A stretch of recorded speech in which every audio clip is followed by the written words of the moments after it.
I am an alpha male and a Trump supporter. If your wife didn't take your last name when you got married, you're not the leader of your family. If you have two separate last names, then you're not the leader. You are two separate families. You have one name. You go to one church. You pray to one God. You have one name and there is one leader. And that leader in your family is you. And I know that because I am alpha male and I wear a half a maxi pad on my ear to commemorate the first assassination attempt of Donald John Trump, who is the strongest, most masculine man,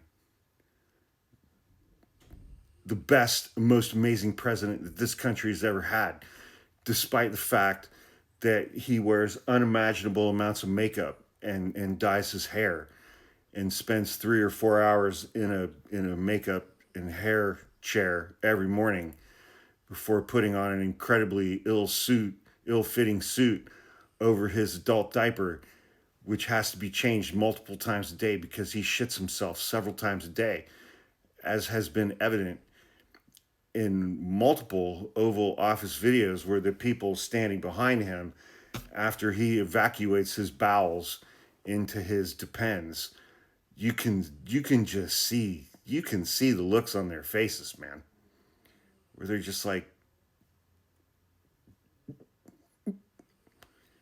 but he is the best president that this nation has ever had. He is the most Christian president that this nation has ever had.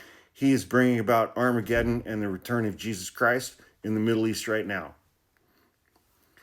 And I know that I didn't, complete middle school, but I know that when the rapture happens, that's gonna be the first time that I'm gonna be with the cool kids is when the rapture happens, because I'm wearing a half a maxi pad on my ear for Donald John Trump, who's the most godly president that this country's ever had.